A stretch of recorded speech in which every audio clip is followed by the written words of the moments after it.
many times have I said, but it does bear repeating, that the documents of the Bible themselves, we have no way of knowing which ones belong in the Bible or don't belong in the Bible without some external authority telling us, be it your own spirit within you, or be it the institutional church, Catholic Church.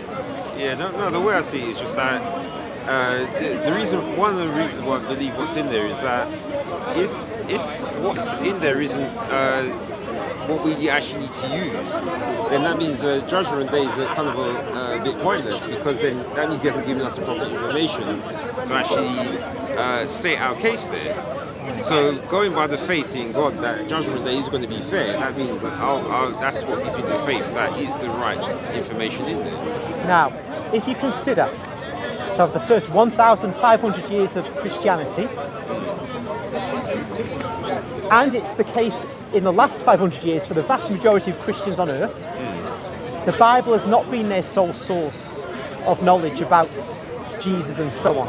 Yeah. Because for most of the last 2,000 years, most Christians could not read or write.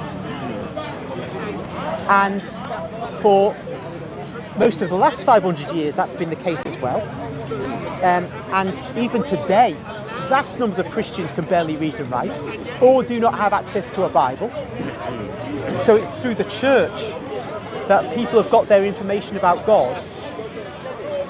And the church has taught the centrality of the sacraments, which are of course not written documents. They're physical signs of what we say an inward reality, of an inward power coming down to us from God. That's how it's always been understood.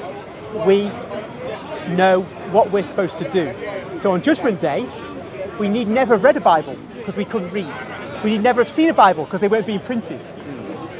We are in front of God on Judgment Day because of when we listen to our priests, what we did in response to what they taught us. Of course, it's not just the priests, it's our mothers and fathers who received the faith themselves from their mothers and fathers.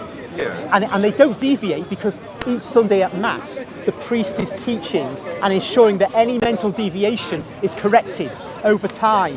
So the mothers and fathers are passing on the faith correctly in its essence to their children. Now, they're not passing on the whole range of teachings because they're just mum and dad. But they're passing on the essence of the faith to their children from generation to generation.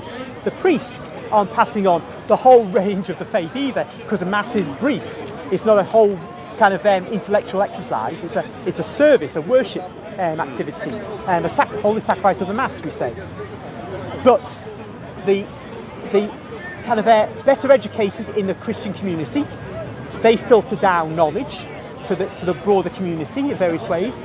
Those who get educated, they ensure that the faith is passed on without error. And this is how the Christian community has existed, the Catholic community, for 2,000 years. It still goes on in the Eastern Orthodox churches.